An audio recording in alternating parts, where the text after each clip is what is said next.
final do dia. Como eu falei, eu tentei montar aqui um webinar bem dinâmico, que vai ter um mix de parte teórica, conceitos, né, para termos uma introdução, um contexto, e na sequência, e até um pouco intercalado, demonstrações, tanto da parte de Data Engineering, quanto da parte de Data Science. Fiquem à vontade para colocar questões, usem e abusem aí da função de levantar a mãozinha do Teams. Às vezes eu posso estar falando e não preste atenção, não se sintam envergonhados e podem me interromper para fazer qualquer questão a qualquer momento. Vamos lá, deixa eu começar partilhando aqui o meu ecrã. Deixa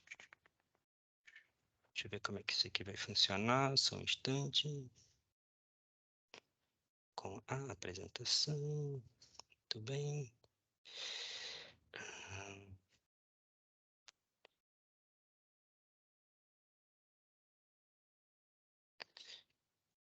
Pessoal, vocês veem o meu ecrã com a apresentação? Conseguimos ver, sim. Tá bem, muito bem. Vamos lá.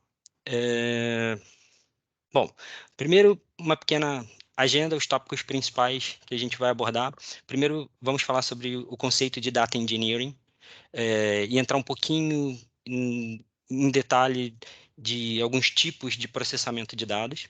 Na sequência, a gente já vai comparar duas abordagens, o que era feito antigamente, eu diria há uns 20, 10 anos atrás, e o que é feito hoje em dia, que mudou muito em termos de tecnologia, não tanto assim em termos de conceito. Esse que eu chamo aqui de Modern Era é algo que está sendo mais praticado nos últimos 5 anos para cá. Depois a gente vai ver um pouco as aplicações práticas e um exemplo de Data Engineering.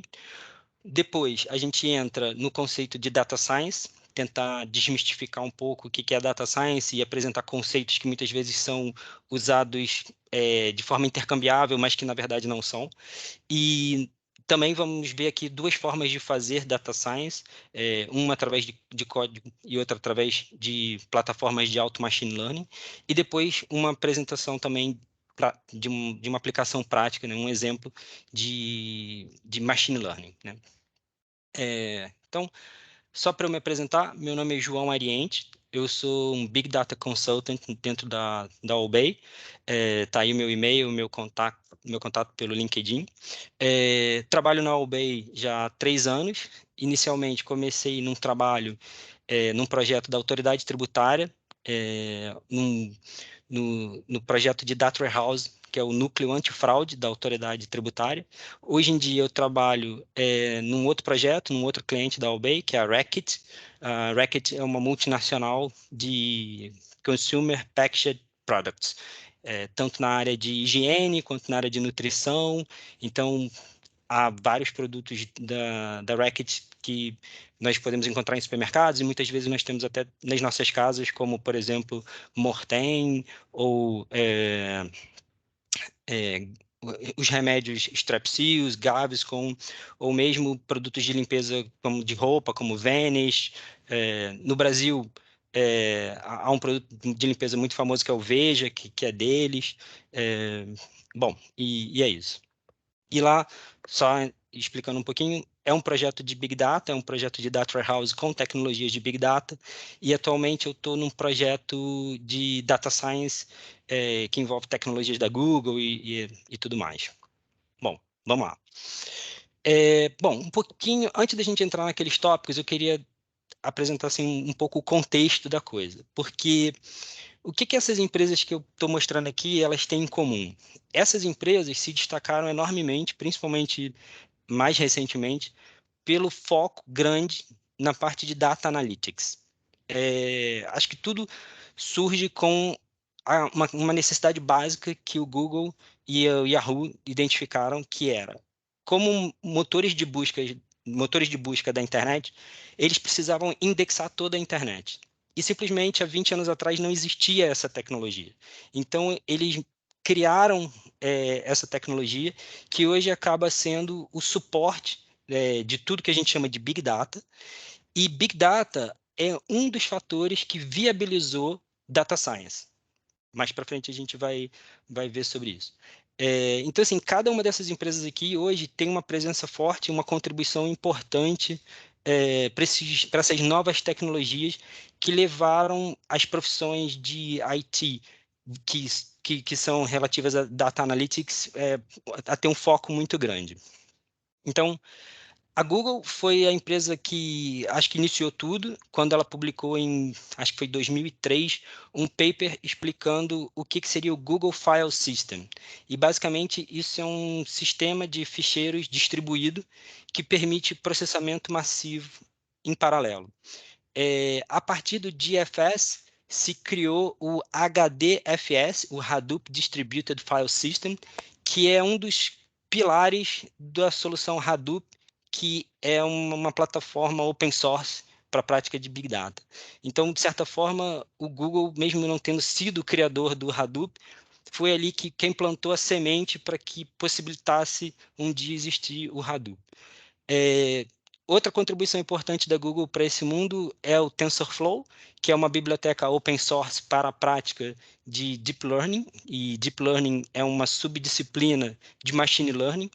Basicamente, nós estamos aqui falando de modelos preditivos baseados em redes neuronais profundas. Então, está aí mais uma contribuição da Google, dentre outras, só citando duas. O Facebook contribuiu para o desenvolvimento de uma das ferramentas do ecossistema do Hadoop, que é o Hive, que acaba sendo um processador de queries e também uma solução de data warehouse para o Hadoop, que durante muito tempo foi responsável pelas primeiras iniciativas, né, do que a gente pode falar de modern era de um data warehouse. E mais recentemente eles lançaram o Prophet, que é uma biblioteca em R e Python com foco em modelos preditivos de séries temporais. Então você vê que assim, há uma série de contribuições mesmo no passado recente ou até mais recente. E o Yahoo desenvolveu o Pig, que algumas dessas soluções, inclusive, depois foram colocadas como open source, disponíveis, né, dentro da Apache, mas originalmente foram desenvolvidos por essas empresas. O Pig é uma linguagem de script que se assemelha muito em alguns aspectos ao Hive, no sentido do que faz, é basicamente uma linguagem script para fazer processamento de dados, de grande volume de dados, e o Hive faz isso através de uma linguagem muito similar ao SQL, em que o Hive tem algumas semelhanças, inclusive com a SQL, aprender a linguagem, que é o HQL, né, é muito similar ao SQL. O Pig já é um pouco diferente, tem uma curva de aprendizado um pouco maior, mas os objetivos acabam sendo os mesmos, criar ali os data pipelines. Aqui eu podia continuar falando porque eu mostrei o Uber, mostrei o Airbnb, a gente tem ferramentas hoje também desenvolvidas por eles. O Uber, por exemplo, tem uma área, inclusive um blog chamado Uber Engineering, que é responsável pelo desenvolvimento de várias soluções recentes e importantes também. Muitas dessas soluções ficam disponíveis para a gente de forma gratuita, para quem quiser depois se aprofundar. Então, assim, dentro desse contexto enorme aqui, profissionais como os data engineers e os data scientists começaram a ter uma relevância muito importante, muito grande. Mas vamos começar então a identificar o que é data engineering. Data engineering é uma subdisciplina de engenharia de software com foco em captura, transformação e armazenamento de dados. Assim, a parte de data engineering vai desde a idealização de como é que vai ser o processamento dos dados, até mesmo a parte de desenvolvimento, seja através de uma ferramenta, por exemplo, de ETL, ou seja através de um código Python, e passa também pela questão da manutenção desses fluxos de dados, né, dos data pipelines, e vai até um pouco além, porque um data engineer ele passa a ser até responsável pela qualidade dos dados, ou seja, ele tem que garantir que o processamento está sendo feito de forma performática e também de forma correta, entregando os dados corretamente. É, Além disso, assim, toda a parte de concepção da arquitetura tecnológica que suporta os data pipelines é também de responsabilidade do data engineer. Ele tem essa, essa responsabilidade. Muitas vezes é uma equipe de infraestrutura que vai montar o ambiente, seja ele on-premises ou cloud, mas quem vai idealizar e quem vai conceber aquela a arquitetura vai ser o data engineer. Muito bem, e quanto a essas siglas ETL, LT, EL, que tanto se fala? Isso, na verdade, são tipos de processamento de dados.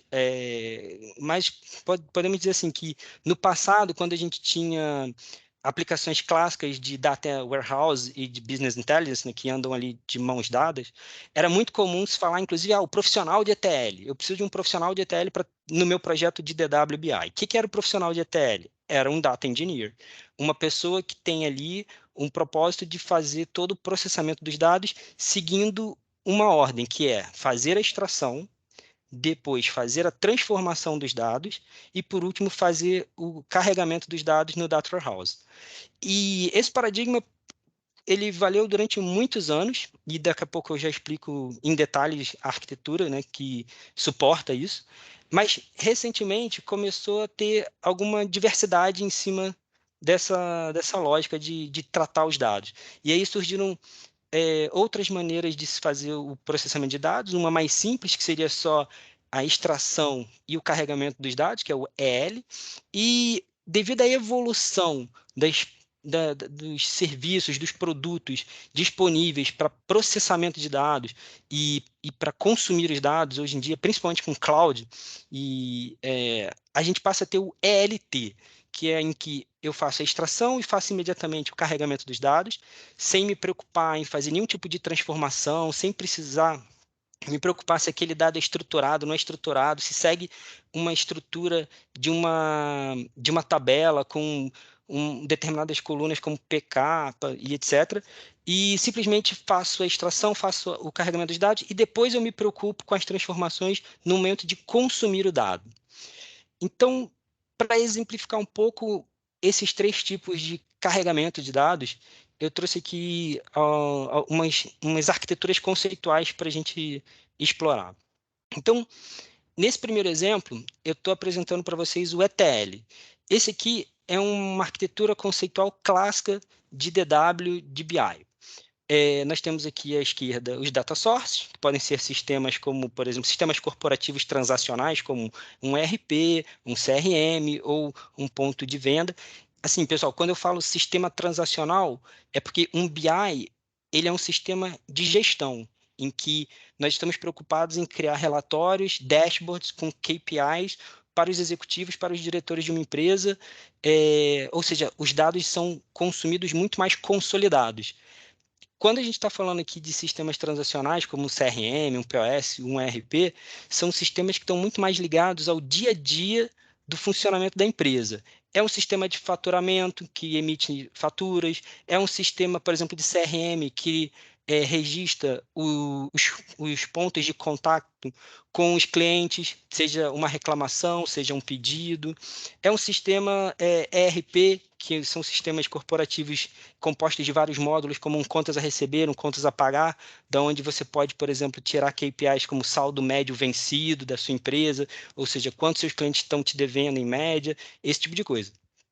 E essa profusão aí de data sources acaba que alimenta o que hoje a gente chama de data lake, que é simplesmente uma camada de storage que se utiliza aí de tecnologias, né, como Amazon S3, o Azure Blob Storage, o próprio DCS, que é o Google Cloud Storage, que são opções muito baratas de armazenamento, e a gente simplesmente captura os dados, não faz nenhum tratamento, deixa esse dado raw armazenado no Data Lake. Do Data Lake para o Data Warehouse, a gente tem aqui todas as engrenagens, né, para demonstrar que vai sofrer transformação, vai sofrer processamento. Então, é nesse momento que a gente faz as transformações e depois a gente faz o carregamento desses dados no DW. Os dados no DW, eles já ficam prontos para consumo. Aqui tem uma camada que são os datamarts, que são os cubos que muitas vezes a gente pode usar para otimizar performance, mas, sinceramente, o datamart, até o data lake, são camadas opcionais dentro da estrutura de um data warehouse. Você consegue montar um data warehouse sem data lake, sem datamart. Não vai ser uma solução tão completa, tão performática, mas às vezes, se for uma coisa ali menor que está começando, funciona também. Mas os datamarts, eles já têm e o data warehouse, eles já têm os dados prontos para consumo, porque esses dados já foram todos transformados previamente pelo processo de ETL. Se a gente pegar aqui essa mesma arquitetura conceitual e olhar com foco maior só nessa parte dos dados vindo dos data sources para o data lake, a gente tem o que a gente pode dizer que é o extração e carregamento dos dados, o extract and load. Por quê? Porque o data lake, você vai capturar os dados da fonte, vai armazenar nele sem nenhum tratamento. A ideia é realmente armazenar todos os dados possíveis e imagináveis, inclusive dados que você não precisa naquele momento, mas que você já vai deixar ali disponível, porque se lá no futuro você precisar, você já tem todo o histórico necessário para trabalhar com esses dados. Então, assim, vocês veem, mesmo numa mesma arquitetura, a gente consegue ter abordagens diferentes. Se a gente olhar com um olhar mais, digamos assim, de longe, o todo é um ETL. Mas se a gente olhar aqui focar só nessa parte de Data Source, Data Lake, a gente, na verdade, tem um EL. Ah, mas e o ELT? Como é que o ELT entra nessa história? Aí já é uma coisa um pouquinho diferente. Então, vamos supor que agora a gente tem os data sources, como a gente tinha antes, eu tenho um data lake, né? E eu vou consumir os dados direto do data lake. Então, toda a transformação agora acontece no momento em que eu estou fazendo o consumo do dado desse data lake. Como é que é isso na prática? Porque, assim, no princípio, quando eu li a respeito disso, eu falava assim, tá, ok, mas quando a gente está ali no dia a dia, fazendo o desenvolvimento de um DW, a gente está fazendo tratamento dos dados, porque a gente quer o dado com qualidade, então, assim, a gente precisa fazer transformação. Como é que isso aqui se dá na prática? Na verdade, o que acontece é o seguinte, através de tecnologias como views de base de dados, ou através das ferramentas de BI, por exemplo, como um Power BI, em que você consegue criar métricas e essas métricas têm cálculos e tudo mais, essas transformações vão acontecer todas nesse nível, nesse momento. Ou seja, no momento em que você está executando o relatório, que você está executando o dashboard para visualizar os dados, é nesse momento que acontece o processamento nessas camadas tecnológicas, né? Ou numa view de uma base de dados, ou dentro da própria ferramenta que está te exibindo aquele dado. É óbvio que para isso acontecer num tempo aceitável, você precisa ter um poder de processamento instantâneo ali muito grande. Por isso que eu digo que o ELT é uma coisa mais recente e é uma coisa que a gente consegue observar mais nos dias de hoje, principalmente com o uso de cloud. Se eu disse lá na frente que Big Data foi um dos responsáveis pelo Data Science, eu diria que Cloud foi o segundo responsável, porque é a partir do momento que você consegue ter, de uma forma ágil, grande processamento usando centenas, até milhares de servidores, a coisa muda de figura. Se a gente pegar um Google ou até grandes empresas, eles já estão nesse nível de arquitetura tecnológica com essa quantidade de máquinas à disposição para fazer os processamentos. Pessoal, alguma dúvida até agora com relação ao conceito de Data Engineering, ou mesmo com relação a esses três conceitos que eu apresentei de processamento de dados, o ETL, o ELT e o EL? Fiquem à vontade. Bom, vou seguir então.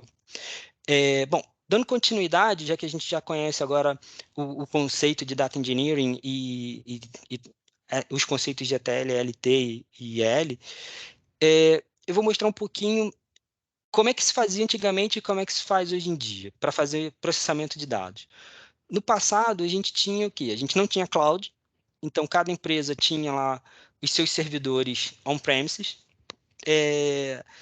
e todo o desenvolvimento era feito, né, utilizando uma máquina client, e depois o processamento era feito num servidor.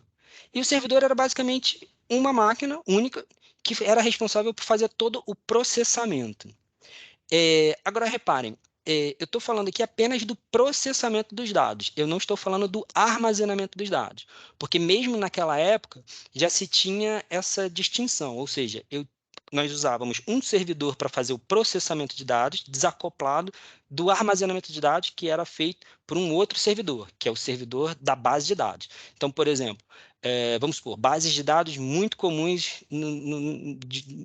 nessa época. Oracle, SQL Server, esses eram bases de dados que tinham lá o seu servidor dedicado. No entanto, você tinha um Power Center da informática, como uma ferramenta de ETL, ou então um DataStage da IBM, ou até mesmo o Integration Services da própria Microsoft, que eram as ferramentas que nós usávamos para fazer processamento de dados. E essas ferramentas tinham seu servidor único. Era muito caro você ter uma solução por exemplo, em grid, com 2 servidores, com 3 servidores, então era uma loucura. Mas isso limitava muito o poder de processamento. Então, quando a gente falava de milhões de linhas de processar uma tabela, era uma coisa de assim, nossa, 20 milhões de linhas, era uma coisa que demorava muito tempo para processar. Hoje em dia, a gente trabalha com o conceito de cluster.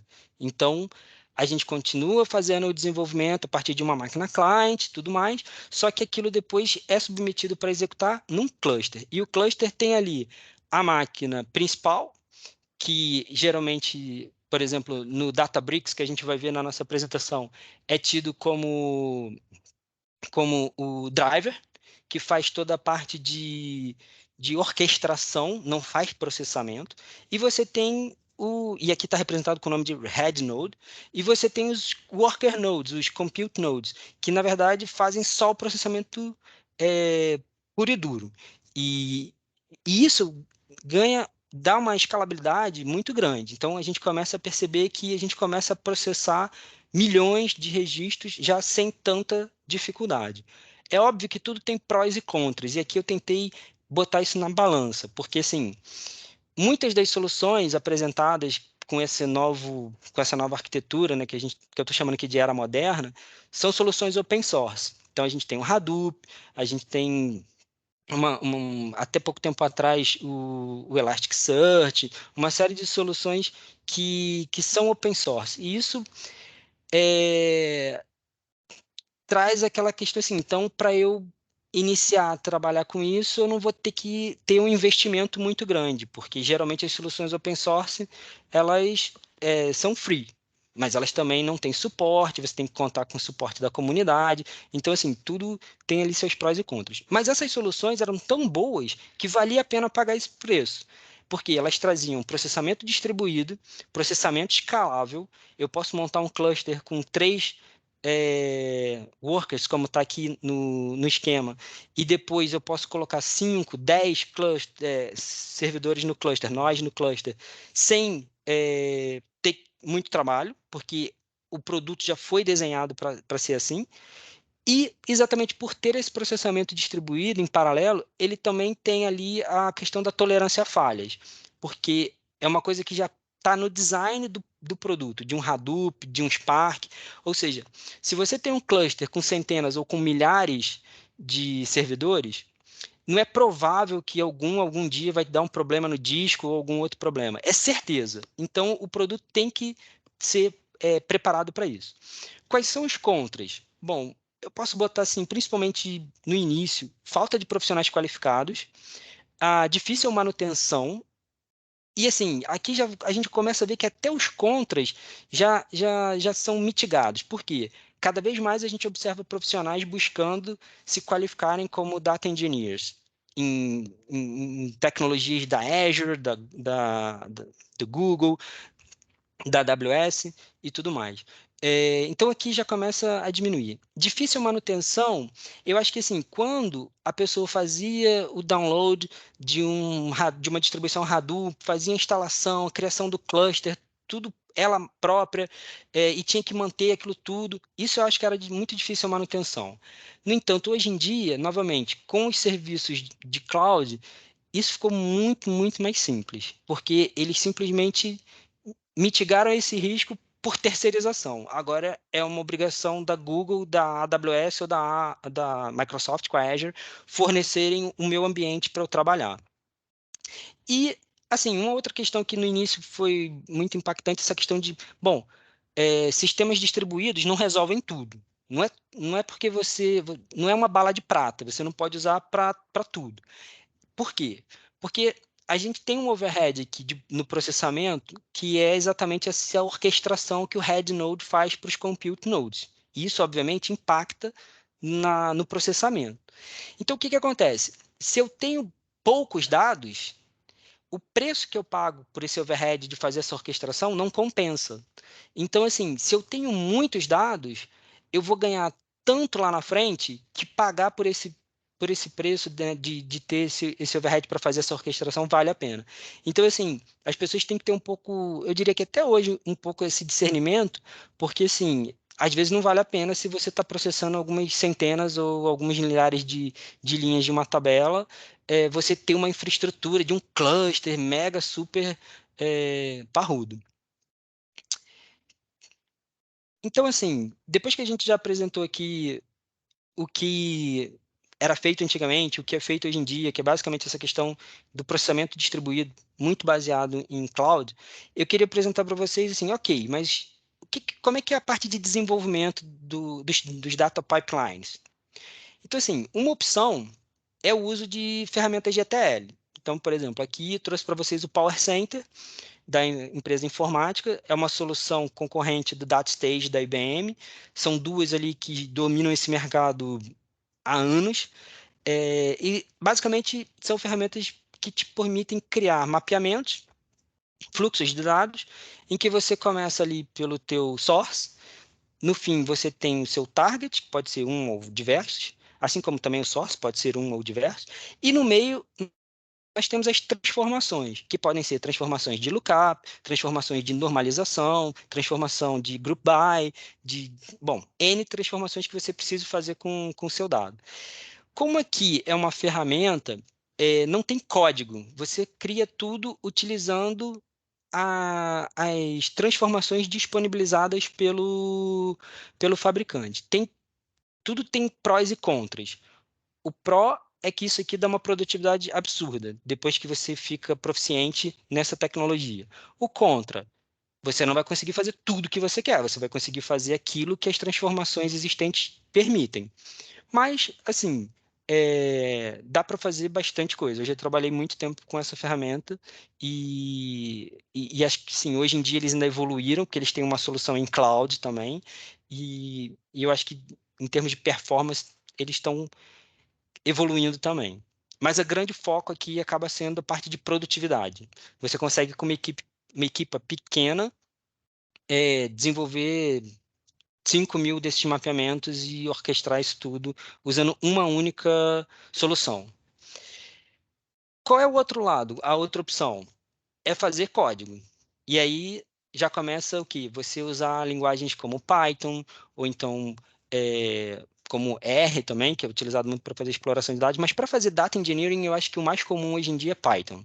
Então, assim, muitas pessoas conhecem bibliotecas como Pandas, que ajuda muito a fazer esse tipo de processamento, e muito bem, você desenvolve o código, mas você precisa ter um motor para fazer esse processamento. Aqui, a gente já está numa situação em que a gente não tem necessariamente um ambiente todo integrado. Até vou apresentar para vocês o exemplo, a demo no Databricks, que é um ambiente totalmente integrado, mas você pode ter, por exemplo, uma situação que você tem um script Python e depois você precisa ter uma VM para fazer esse processamento, instalar nessa VM as libraries, o Python e tudo. Então, assim, em alguns momentos pode ser que você se depare aqui com uma solução em que para fazer a orquestração você tem que lançar mão de um produto, para fazer o desenvolvimento uma linguagem como Python.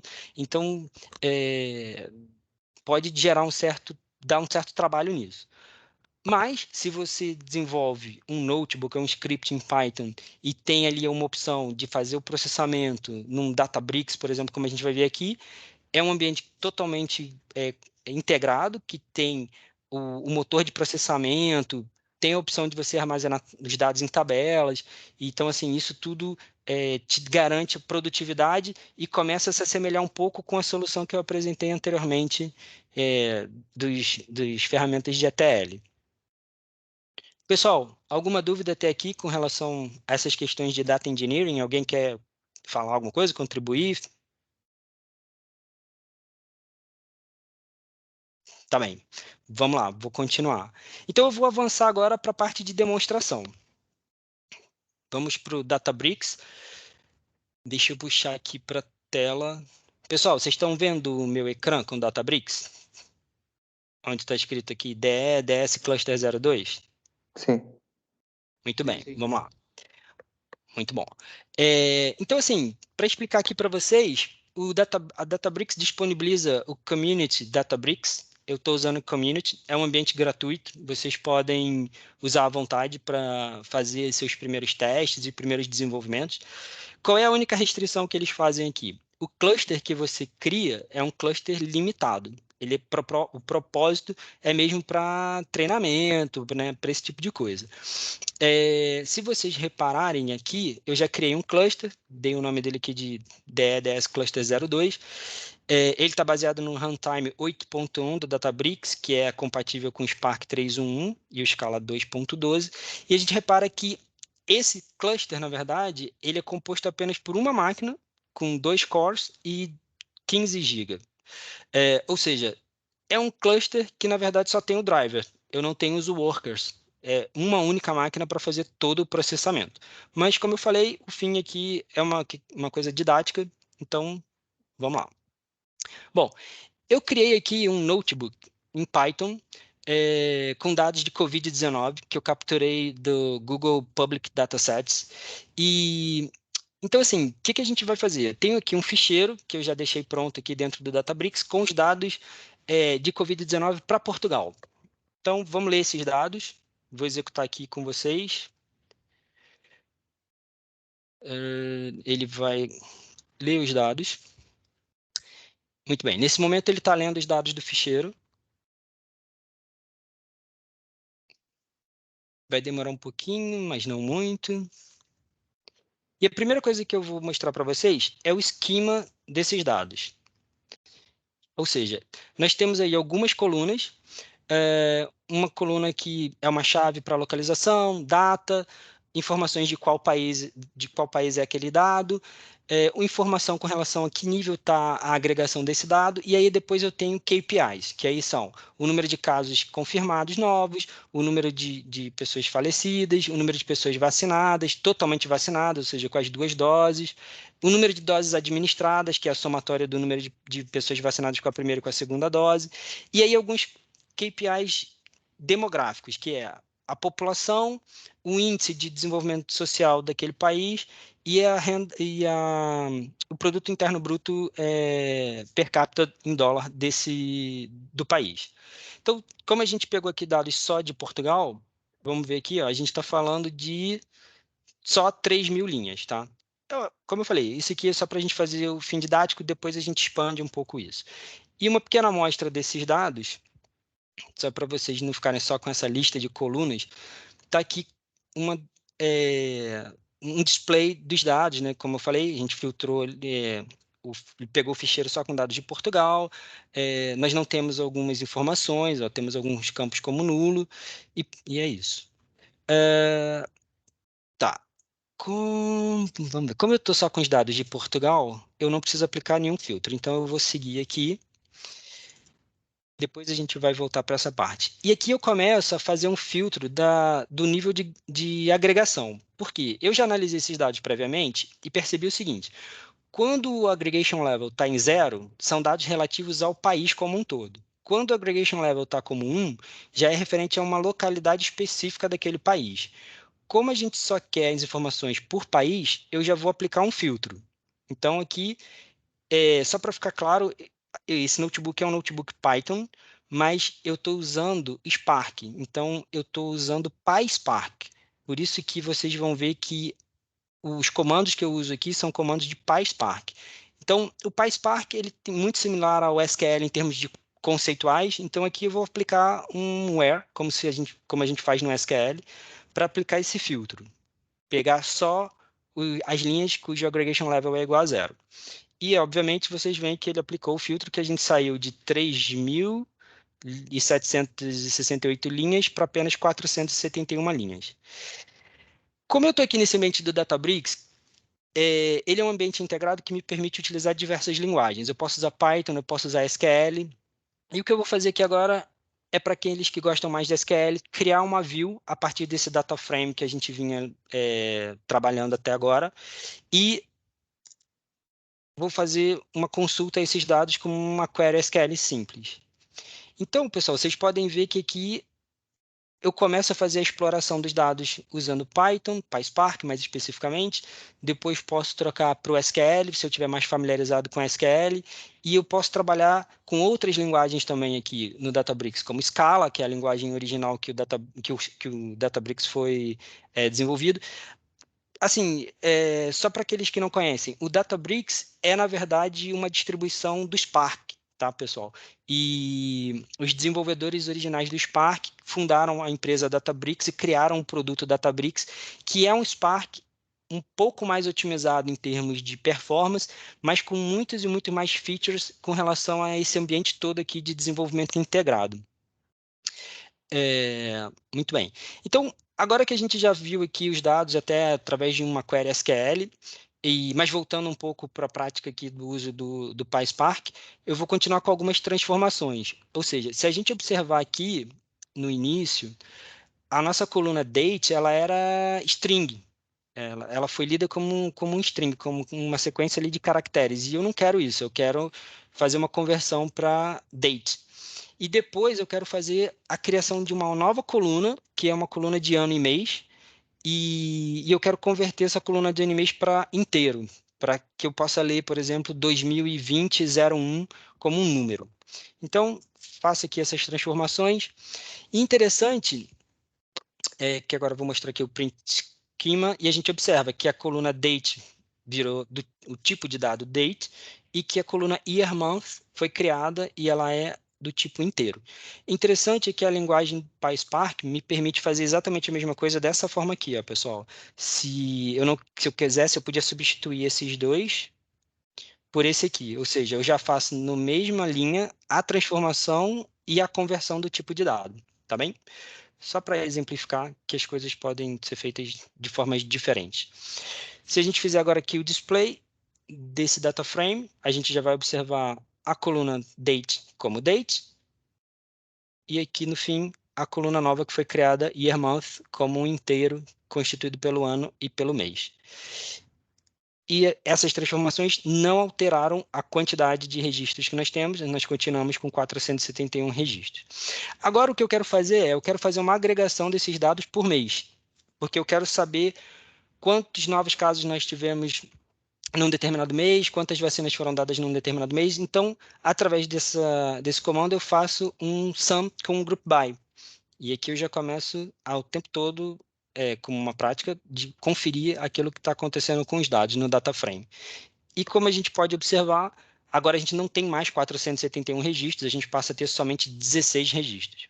Mas eu ainda não estou feliz porque aqui eu não tenho os dados ordenados por ano e mês, nem por país, então eu vou ordenar esses dados.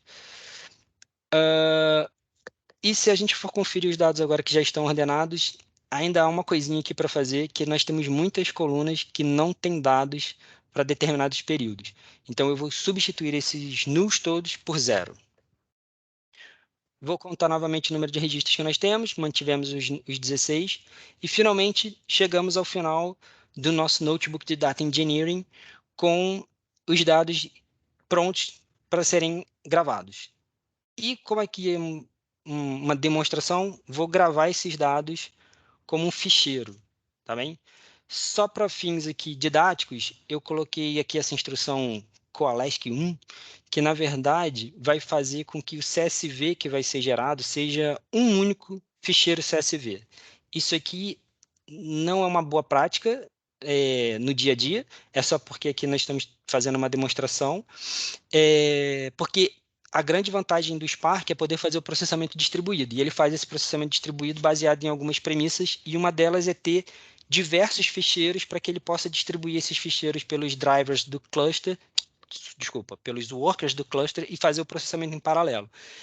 Ou seja, isso aqui vai nos ajudar a conferir o ficheiro, mas em termos de performance prejudicaria. Esse ficheiro é armazenado aqui no Databricks, nesse caminho, e a gente agora vai lá pegar esse ficheiro para eu mostrar para vocês. Então, ele gravou esse ficheiro aqui, e como eu falei, ele gerou apenas um único CSV com toda a informação que a gente precisa. Aqui tem um truque para pegar esse ficheiro do Databricks para a máquina local e eu poder abrir para vocês. É mesmo um truque. Pronto. Deixa eu ver aqui. Downloads. O ficheiro está aqui.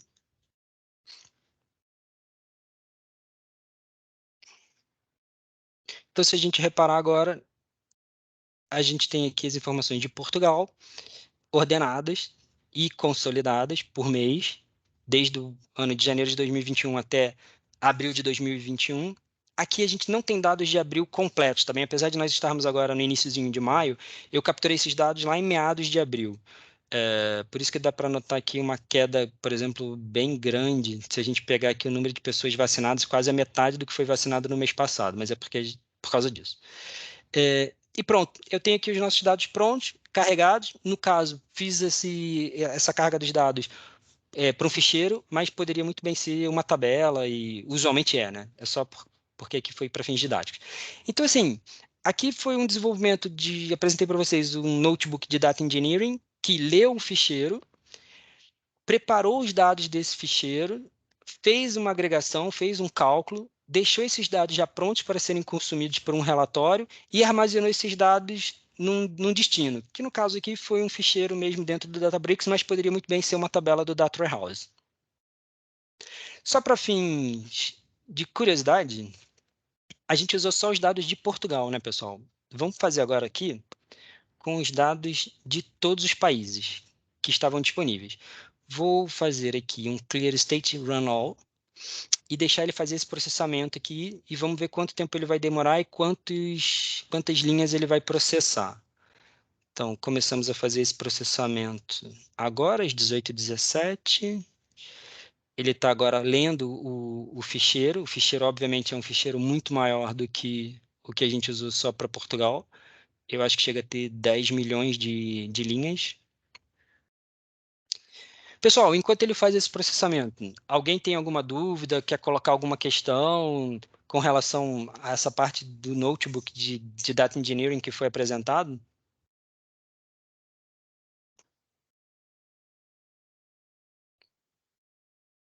Olha, reparem, ele já fez o processamento. Desculpa, alguém queria falar?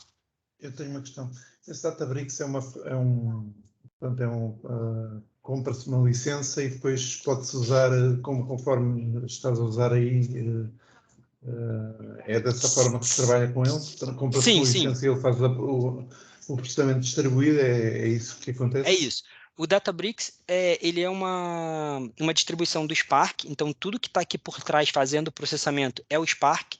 O Spark, pessoal, vocês podem pensar como sendo um pouco a evolução do Hadoop. O Hadoop era muito baseado em I/O, em gravar ficheiros em disco o tempo todo. O Spark faz todo o processamento em memória e por isso é mais performático.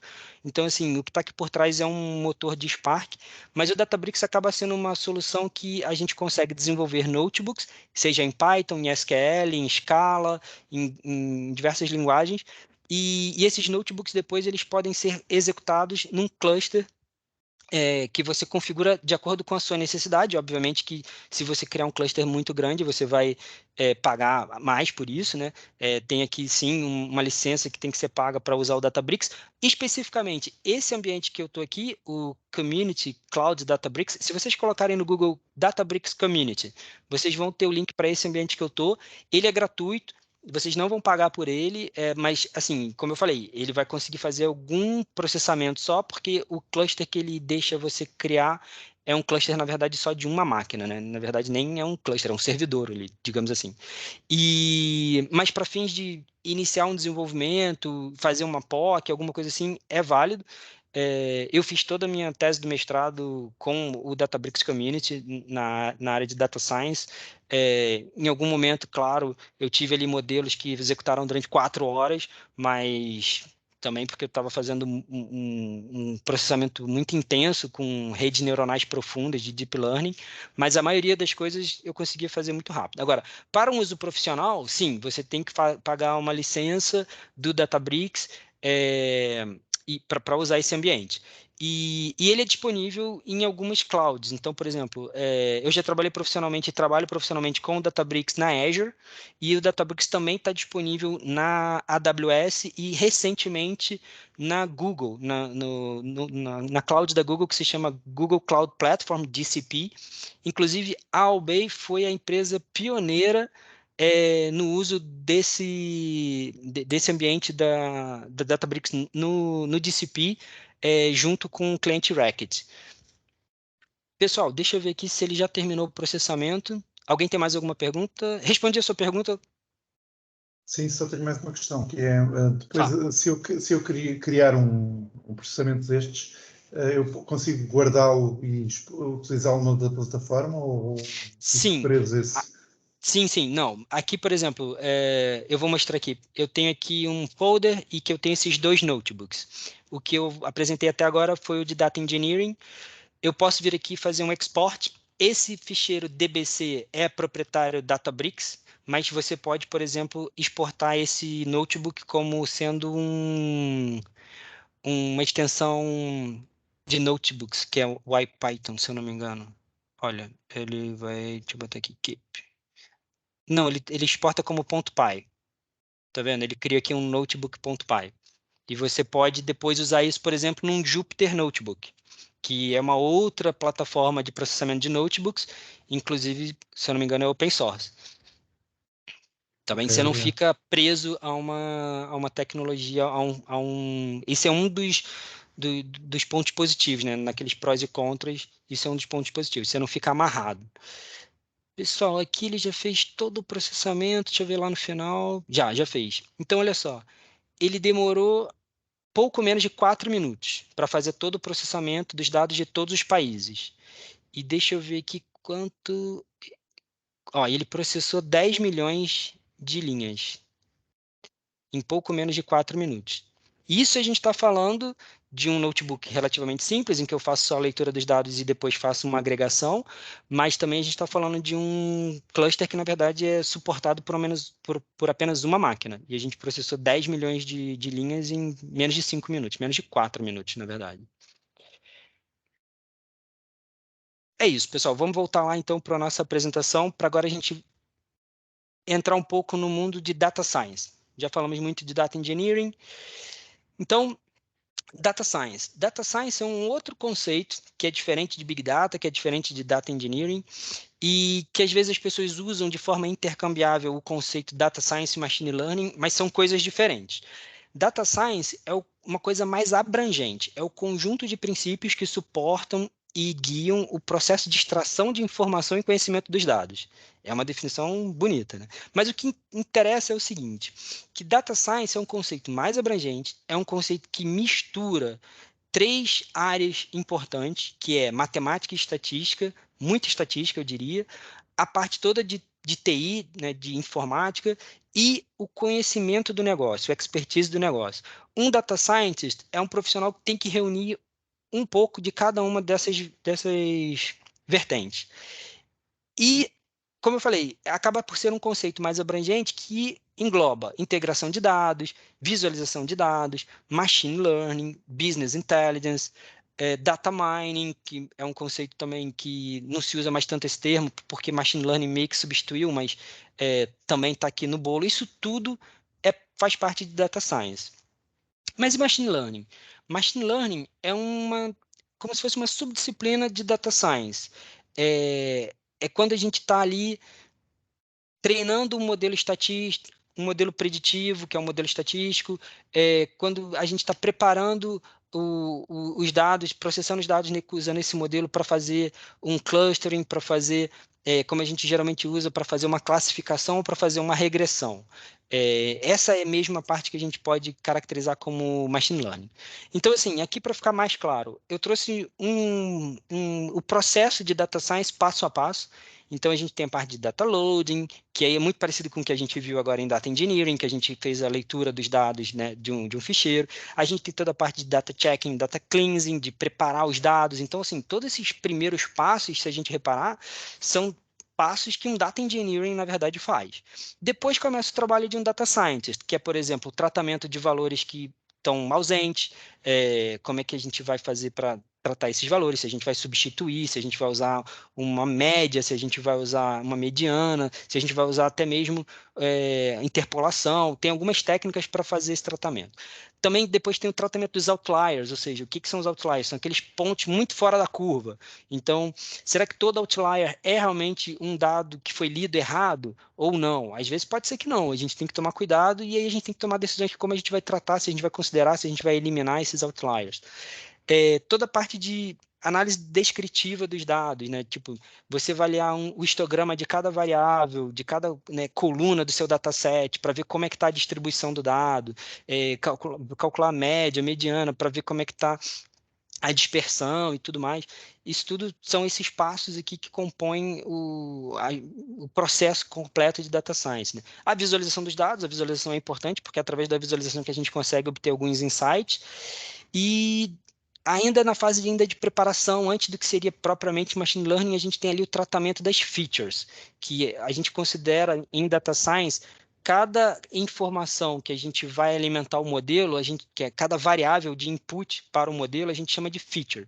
Então, tem a parte de feature engineering, que é onde a gente tenta criar novas features que sejam mais significativas a partir das features originais, digamos assim, e até mesmo a parte de feature selection, porque muitas vezes a gente tem uma riqueza de dados muito grande, a gente tem um dataset com muitas colunas e às vezes algumas colunas podem indicar a mesma coisa, e isso é uma coisa que a gente quer evitar para o modelo não ser tendencioso para um lado ou para o outro. Então, tem aqui uma parte de feature selection que você escolhe aquelas variáveis que são mais significativas previamente para alimentar o modelo só com elas. Então, a partir desse ponto é que a gente começa mesmo a parte de machine learning, que é a parte de treino do modelo, de avaliação do resultado que aquele modelo está trazendo, da performance do modelo, qual é a precisão desse modelo, como é que esse modelo se comporta com os dados que ele ainda não teve acesso, porque o modelo é treinado com um conjunto de dados, mas depois ele faz as previsões em cima de dados que ele nunca viu antes. Então, como é que isso é o que a gente chama de, né, de você faz um teste para garantir que ele vai fazer uma performance boa depois. Tem a parte de model tuning, que são a parte de alterar os parâmetros dos algoritmos que alimentam o modelo. O modelo estatístico é um algoritmo que é executado e cada algoritmo tem uma série de parâmetros e esses parâmetros muitas vezes podem ser ali otimizados para você obter um melhor resultado. E a parte de data scoring, que é mesmo quando a gente expõe um conjunto de dados que aquele modelo nunca viu antes para obter, por exemplo, numa aplicação de regressão para modelo preditivo, a previsão de qualquer coisa que a gente queira fazer. Então, assim, eu acho que essa é a grande diferença de machine learning para data science. E aí, aproveitando aqui o gancho, explicando um pouquinho o deep learning, já toquei nesse ponto. O deep learning, por sua vez, é uma subdisciplina de machine learning, porque o deep learning é uma coisa que são as redes neuronais profundas, com muitas camadas. E isso era uma coisa que antigamente as pessoas fugiam, porque não existia poder de processamento para. É um processamento complexo quando a gente fala de redes neuronais, e não se tinha processamento disponível para isso tudo, mas foi a Google exatamente que veio ali desmistificando e criando possibilidades para tornar o Deep Learning uma coisa real, né, atingível, e inclusive lançou o TensorFlow, que ajuda muito nisso. Então, hoje é uma realidade a gente ter à disposição Deep Learning para fazer modelos preditivos, por exemplo. Mas assim, ok, aqui, assim, no que eu posso usar Data Science? Data Science a gente pode aplicar Data Science em muitas coisas. Aqui eu trouxe vários exemplos Destaquei aqui alguns, porque tive contato com esses projetos, tá? Em alguns, inclusive, fui eu que fiz todo o desenvolvimento. Então, por exemplo, na parte de fabricação e manutenção, otimização de perfuração do local onde você vai fazer perfuração de poços de petróleo através de análise de imagens. Então, dentro de Deep Learning, a gente tem um tipo específico de Deep Learning, de redes neuronais, que elas são muito eficientes para análise de imagens. E com isso você consegue, são as redes neuronais Convolutional Neural Network, CNNs, e você consegue, por exemplo, ter um resultado muito interessante através da análise da imagem de onde você deve fazer a sua perfuração. Um outro exemplo é, por exemplo, a otimização do consumo energético de escritórios, dos sistemas de arrefecimento e de um ambiente fechado. Então, através de dispositivos de IoT e também do uso de Deep Learning, você consegue fazer uma previsão de como é que aquele ambiente vai estar e, a partir disso, já fazer um setup do teu equipamento para que você consuma menos energia, ou seja, você atue proativamente, não reativamente, né? Que seria, se eu tivesse simplesmente um sensor dizendo, está quente, aumenta, está frio, diminui, você está agindo reativamente, né? E aqui a ideia é proativamente você saber como você tem que regular um dispositivo de climatização de um ambiente fechado. Outro exemplo que, já na área de análise de cliente, interessante, é a parte de campanhas de marketing, que tem uma aplicação muito grande, né? Você fazer toda a análise do retorno de investimento de campanhas de marketing através da aplicação de data science para tentar definir, por exemplo, como é que é o comportamento da jornada do consumidor, principalmente em meios de mídia digital e tudo mais. Uma análise também muito comum que se faz nessa parte de análise de cliente usando modelos preditivos é a prevenção do churn. Churn é quando o cliente tá para deixar de ser seu cliente, né?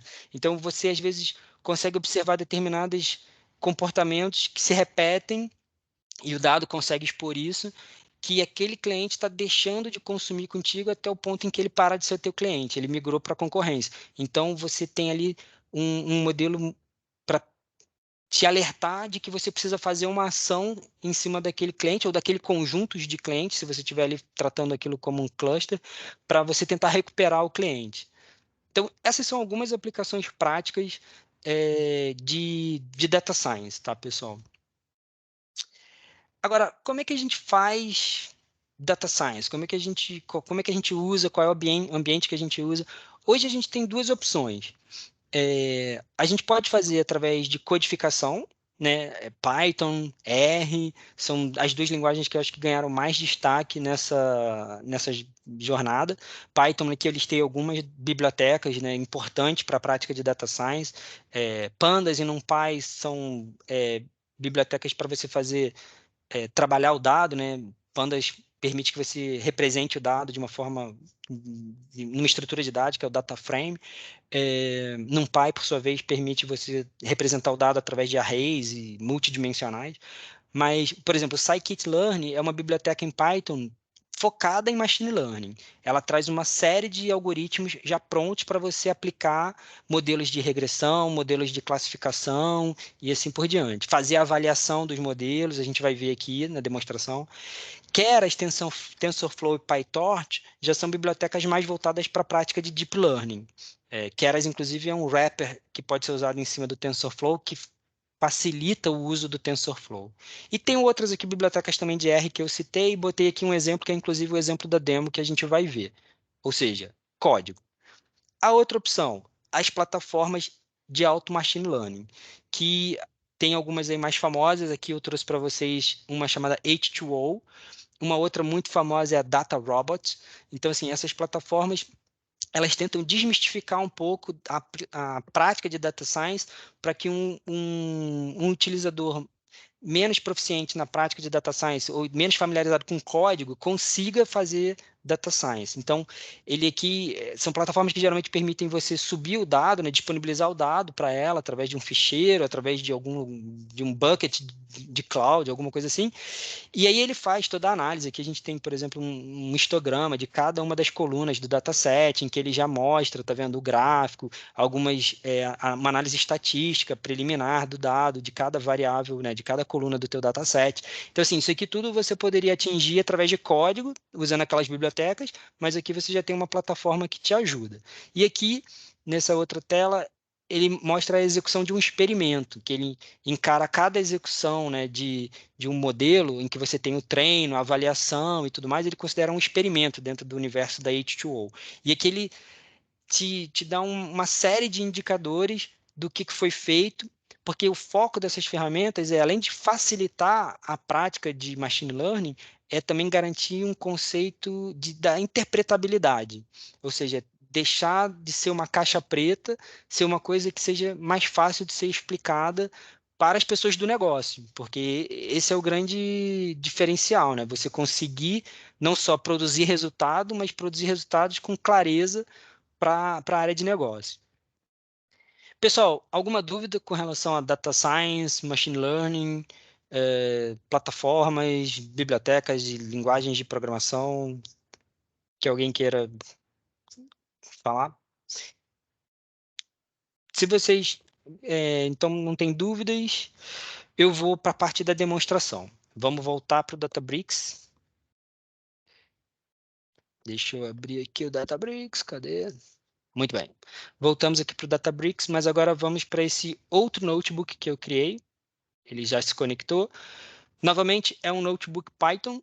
Está atrelado já àquele cluster que a gente também usou para a demo de Data Engineering. E aqui a ideia é o seguinte. Vamos executar aqui as células e eu vou explicando. Então, primeiramente, vamos fazer o import de todas as bibliotecas que a gente precisa. Para falar a verdade, eu nem sei se a gente vai precisar... a gente vai precisar dessas todas. Vai sim. Aqui uma questão que a gente pode simplesmente verificar qual é a versão do scikit-learn que a gente tem aqui, é a versão 0.23.2. Essa é a versão do scikit-learn disponível naquele runtime 8.1 do Databricks. Tá? Isso eu botei até aqui mais como uma curiosidade. Nós vamos novamente ler um ficheiro, agora um ficheiro diferente, um ficheiro chamado thingsboard tskvcf. Esses são dados de uma plataforma de IoT open source chamada thingsboard. Nós vamos usar dados de sensores. Aqui vou fazer a leitura do ficheiro e, diferentemente daquela demo em Data Engineering, em que nós usamos Spark, e eram data frames Spark, para fazer o processamento dos dados, aqui eu vou usar um data frame Pandas, porque vai me dar mais jeito de trabalhar aqui com Pandas e NumPy do que com Spark Data Frame, por causa da prática de Machine Learning. Então, muito bem. Vamos ver aqui qual é o formato desses dados. Eu tenho 1080 linhas e eu tenho 17 colunas nesse data frame. Aqui a gente pode ver os tipos são todos numéricos, inclusive aqui a parte de data, tá tudo como numérico, e uma demonstração desses dados, para ficar mais claro o que é. Então, nós temos aqui uma data, e essa data é o ano, o mês, o dia, e o dia está dividido em 6 períodos. E cada período do dia, de meia-noite em diante, é 1 e assim sucessivamente. A gente tem aqui um número no fim representando o período daquele dia. A gente tem coluna de qual é o dia no ano, qual é o dia na semana, e depois a gente começa com os KPIs. Vamos botar aqui o nome features, porque isso aqui vão ser as nossas variáveis de input para o modelo. Eu tenho aqui alguns gases que os meus sensores identificaram, eu tenho a umidade relativa do ar, a pressão, a temperatura externa, e eu tenho aqui a temperatura interna, o histórico da temperatura interna, no T-1, que é o momento T-1, o T-2, T-3, alguns que o processo de feature selection me indicou que essas seriam lag features interessantes para a gente usar como no nosso modelo, tá, pessoal? É que eu já fiz isso tudo previamente. E aqui a gente tem o nosso target, que é a temperatura interna do ambiente. Eu quero usar um modelo preditivo para me dizer com uma determinada precisão qual vai ser a temperatura no momento, por exemplo, seguinte. Então, se nós dividimos aqui o dia em períodos de 4 horas, eu quero que ele me diga qual vai ser a temperatura em Celsius do período seguinte ao último período que a gente vai ter aqui de 4 horas.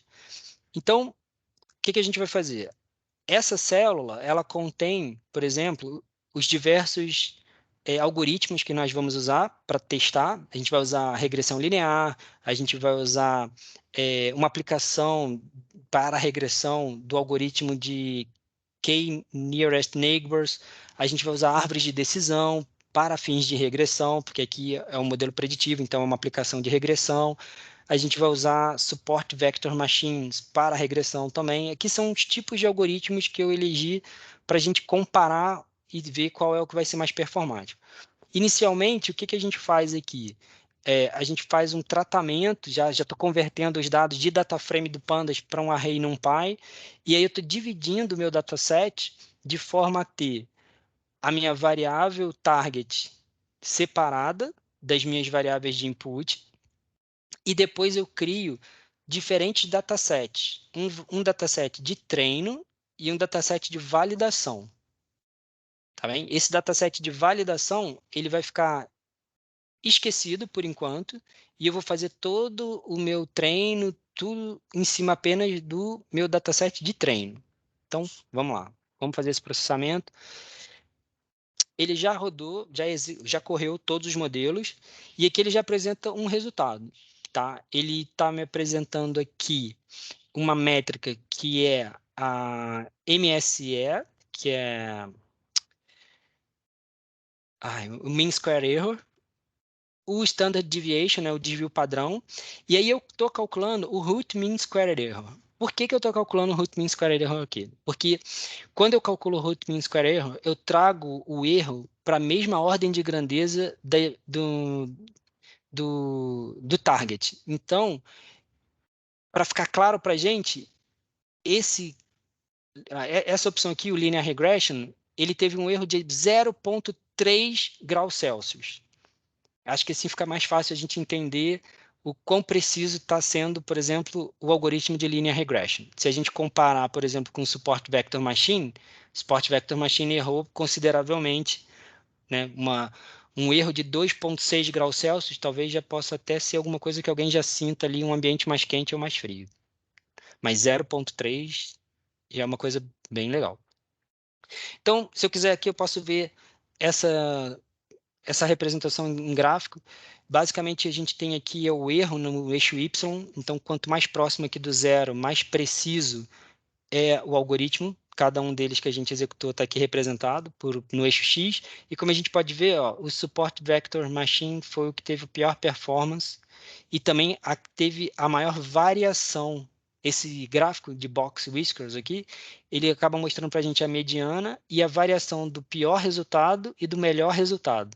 Então, você vê que ele teve uma variação muito maior que os outros, que além de terem sido mais precisos, garantem o resultado mais consistente. Por quê? Porque aqui, pessoal, eu usei um conceito que é o cross-validation dentro de Data Science. Eu executei os modelos 10 vezes, cada modelo, usando pedaços diferentes do meu dataset de treino.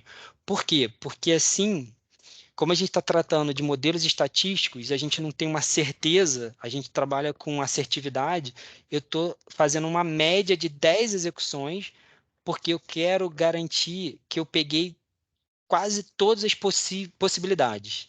Tá? Se eu tivesse executado só uma vez, ainda assim eu teria resultados interessantes, mas poderia ter dado sorte e estaria ali vendo um resultado que poderia ser enviesado. Muito bem, agora que a gente já fez isso, eu vou fazer a mesma coisa, só que eu vou fazer com meus dados normalizados, através de uma prática de normalização chamada min-max. Repara que assim, eu estou usando aqui Python mas o tempo todo, para fazer essa programação, eu estou usando aquelas bibliotecas que eu falei, o scikit-learn, etc. e tal, para me ajudar a preparar os dados e executar os modelos. Inclusive, por exemplo, fazer a cross-validation, mostrar os resultados aqui e tudo mais. Por que essa questão da normalização é importante? Vocês podem perguntar. Se a gente olhar aqui novamente para o nosso dataset, eu tenho variáveis de input que elas têm ordens de grandeza muito diferentes. Por exemplo, essas todas aqui não, porque elas todas são temperatura, estão ali na faixa dos 27, 28 graus Celsius. Mas quando eu pego a pressão está na casa já de 1000, né? Por causa da unidade aqui que a pressão está. Por outro lado, esses gases aqui, eles estão na casa de 1, 3. Então, assim, para a gente trazer isso tudo para a mesma ordem de grandeza, a gente aplica uma técnica que é a normalização. Por quê? Para permitir que não é porque a pressão tem uma ordem de grandeza maior que ela vai contribuir mais para a gente prever o target. Eu não quero que isso aconteça. Então, a gente vai aplicar aqui a técnica e, novamente, a gente vai correr os modelos, só que agora aplicando os dados normalizados. O que acontece? Se a gente observar, o Linear Regression obteve exatamente o mesmo erro, se eu não me engano. Muito parecido. O mesmo, na verdade. Já os outros, bom, esse piorou, esses aqui acho que melhoraram, que estavam lá na casa do... Não, estava 43 também, 43, 2.6. Esse estava 40 em vez de 43, esse em vez de 2.6 foi para 0,36, ó. Então, assim, o que eu quero mostrar com isso? A prática de data science tem muito essa questão da experiência, de experimentar coisas. Não existe uma receita de bolo que garantido vai trazer resultado. Então, aqui a gente fez o quê? A gente fez um teste, correu os modelos, depois correu os modelos com os dados normalizados, para comparar o que pode ser melhor ou pior. Novamente, fiz aquela demonstração do gráfico. E aí aqui eu vou fazer um terceiro teste, que agora não só vou usar os dados normalizados, como eu vou usar algoritmos diferentes, que são os algoritmos que a gente chama de ensemble, são os modelos ensemble. Então aqui os mais famosos são aqui o gradient boosting, né, o random forest também. São técnicas que, como é que eu posso dizer? Elas se utilizam, às vezes, da aplicação de vários modelos em sequência ou de vários modelos em paralelo para obter um resultado melhor. Então, se a gente reparar aqui, eu acho que o DBM foi 0,327 o erro. Antes a gente tinha 0,328. Então, assim, por muito, muito pouco, esse modelo Ensemble DBM, que é o Gradient Boosting Machine, ele foi melhor. Então, muito bem, como eu falei, fizemos a experimentação, fizemos 3 experiências, obtivemos aqui um candidato a ter sido o melhor modelo.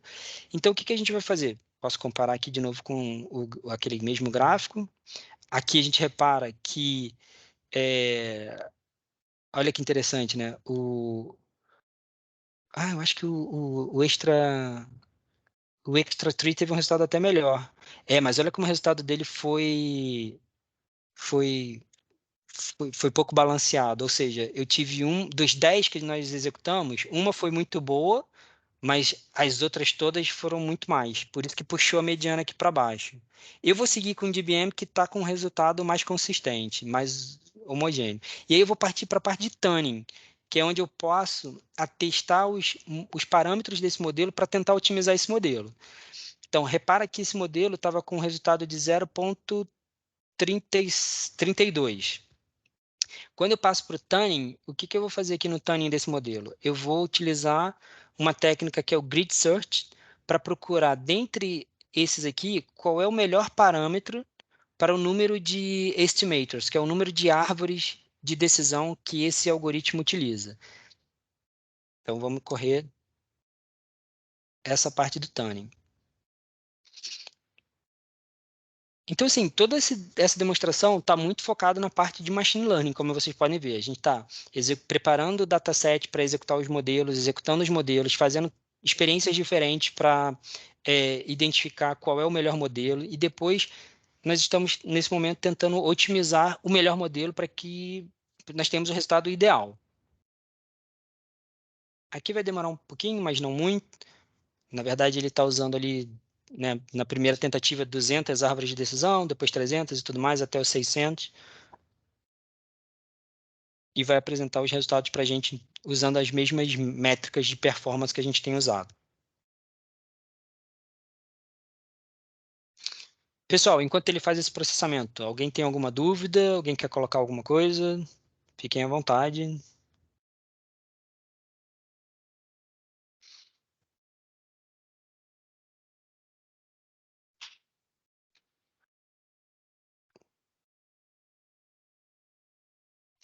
Como passo final aqui, o que a gente vai fazer é, lembra que a gente separou aquele dataset de validação? Tudo que a gente fez até agora, a gente não usou o dataset de validação. A gente usou apenas o dataset de treino. Então, repara, olha, ele achou aqui a melhor opção como sendo o parâmetro 600, ou seja, se nós usarmos um número ali máximo que a gente expôs para ele, né, de árvores de decisão, é o que ele consegue o melhor resultado. Deixa eu só ver aqui uma coisa. Na verdade, ele está apresentando lá o resultado nessa unidade aqui, que é o Mean Square Error, que saiu de menos 10, 0,107 para... Aí o ganho foi bem pequeno, mas teve alguma melhora no uso de um número maior de árvores de decisão. Então, uma vez que a gente esteja agora feliz com, ok, eu vou usar o Gradient Boosting Machine como sendo meu modelo, eu vou usar ele com um parâmetro de 600 árvores de decisão, eu agora posso fazer o uso do Validation Dataset, que basicamente eu estou pedindo para ele, faça a previsão em cima de um dado que você até agora não viu e mensure para mim como esse modelo vai performar com base nesses dados que ele nunca viu. Então, assim, obviamente aqui a gente não vai ter o mesmo nível de resultado que a gente teve com o modelo de treino, porque no modelo de treino ele foi submetido àquele dado e depois ele estava comparando o resultado com aquele próprio dado que ele foi treinado. Então, aqui, ó, se a gente reparar, vocês veem, em vez daqueles 0,30 e poucos que ele estava obtendo de precisão, ele obteve 0,56.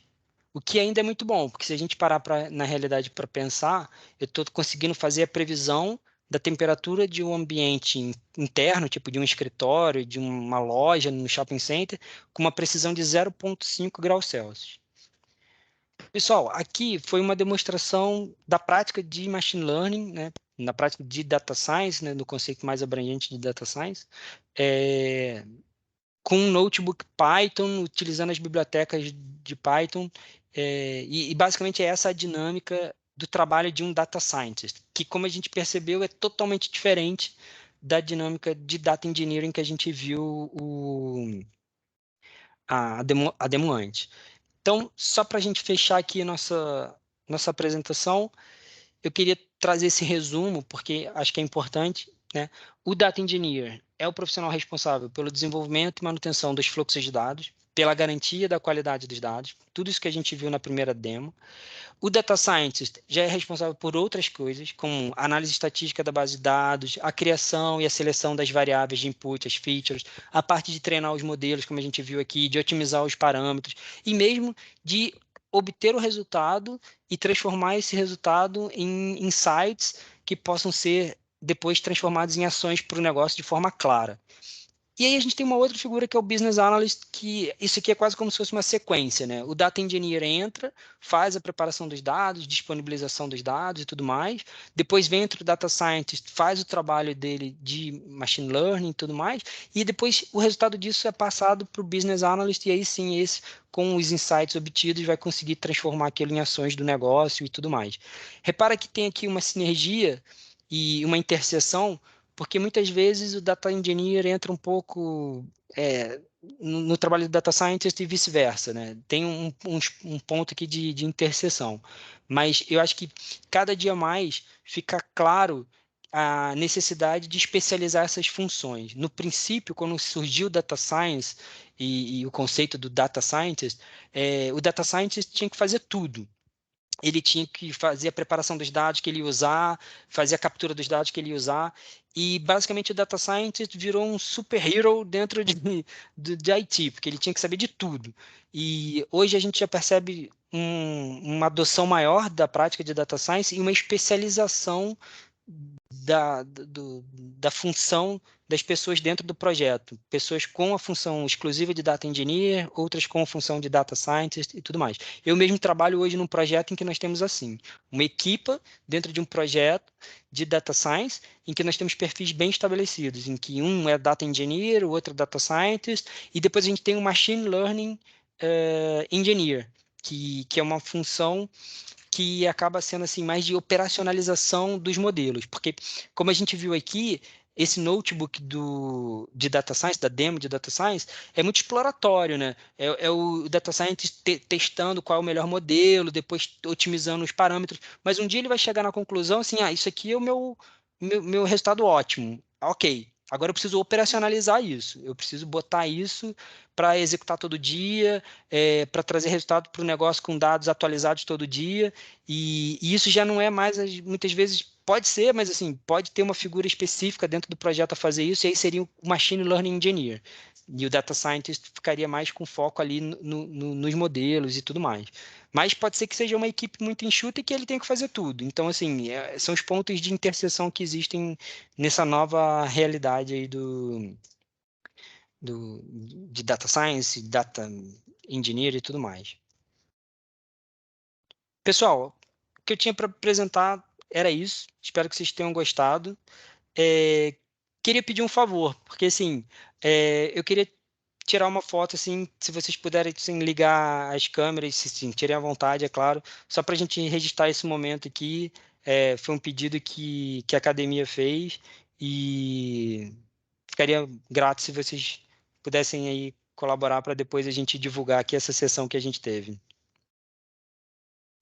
Pessoal, enquanto isso, alguma dúvida? Vocês querem contribuir, alguma coisa? Fiquem à vontade.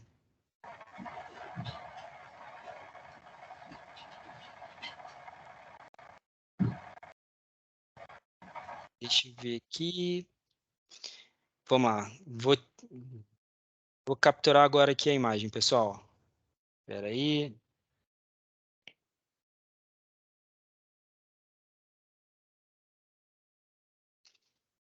Obrigado, pessoal. Foi. Então, vocês têm alguma dúvida, alguma coisa que vocês queiram falar?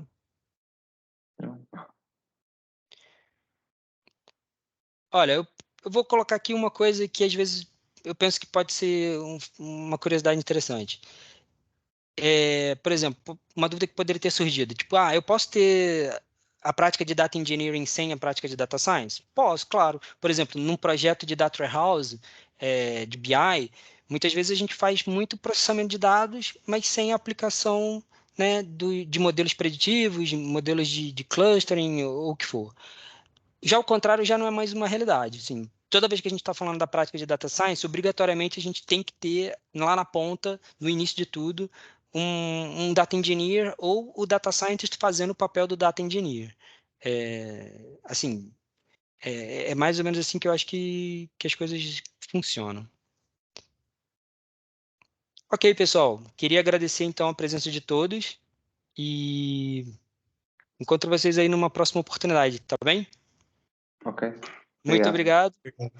Obrigado. Boa noite, pessoal. Obrigado. Obrigado. Tchau, tchau. Obrigado. Boa noite.